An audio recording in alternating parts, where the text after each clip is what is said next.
gudoomiyaha gobolka Murudijeex Maxamed Cilmi Axmed ayaa maanta kulankiisii ugu horeeyay la yeeshay gudoomiyaasha degmooyinka hoos yimaada gobolka waxaana kulankaasi ay ku wehelinayeen gudoomiye ku-xigeenka gobolka Murudijeex Khadar Baaruud iyo xogayaha fulinta ee gobolkaasi Garyaqaan Maxamed Deeq ka soo qayb galay badi gudoomiyaasha degmooyinka ee gobolka hoos yimaada waxaana kulankaasi oo ka mid ahaa shirar bilow ay iskugu yimaadaan hoggaanka gobolka iyo gudoomiyaasha degmooyinka lagaga hadlay qodobo ay ka mid ahaayeen xoojinta nidaamka wada shaqaynta gudoomiyaasha degmooyinka la socodka xaaladda amni ee kastamada xuduudaha tariibiyaasha kootarbaanka iyo dhammaanba mukhaadaraadka la xisaabtanka xilgudashada waajibaadka shaqo la socodka xaaladda dad dunyo iyo deegaan ka faa'iidaysiga roobabka dayrta iyo ka digtoonaanta waxyeeladooda soo gudbinta waxyaabihii hore ee qabsoomay keenista xisaab xidh ku aadan baahiyaha hadda jira sida biyaha caafimaadka iyo deegaanka la socodka xaaladda COVID-19 iyo fulinta ku dhaqanka awaamirta ka soo baxday guddida heer qaran ee ka hortagga xanuunka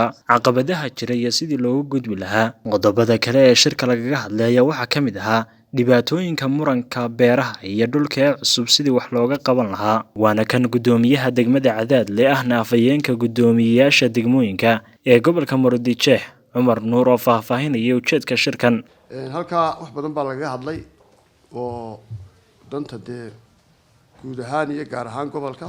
dhibaatooyinka jira iyo sidii wax looga qaban lahaa wixii soo qabsoomay wixii baaqiya awaamiir badan oo dhaxalgalana lagu siiyay taasi oo anfici doonta guud ahaan dalka iyo deegaanka aynu kasoo jeedno taasaanu ballan qaadnay wada shaqayn wanaagsan gudoomiye cusub oo gudoomiye aad fakar fiican aanu kala qaadano nala aragti noqday waxaan tusaalooyin iyo talooyin badanna noo soo jeediyey ayaanu shirkan maanta halkan lagu qabtay kula fakoroon ku hayn dhankiisa Maxamed Cilmi Axmed gudoomiyaha cusub ee gobolka Murudijeex oo shir gudoominayay shirkani ayaa dhankiisa sheegay inuu boogay waxqabadka iyo qorshayaasha ay gudoomiyaashu soo bandhigeen intii uu shirku socday gobol ahaan waxaan rabnaa in dardar la gasho maxaan ku dhahay wada shaqaynta degmooyinka iyo gobolka in dardar la gasho service-ka ama adeega dadka loo qabto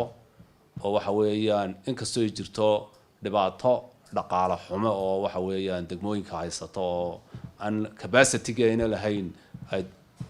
ku sameyn lahaayeen maxaan ku dhahay adeegii dadku u baahnaayeen oo dhan taana waxa weeyaan waa la gaari doonaa waa laga bixi doonaa laakiin ka gobol ahaan anagu wixii aan u xil saarnayn oo ah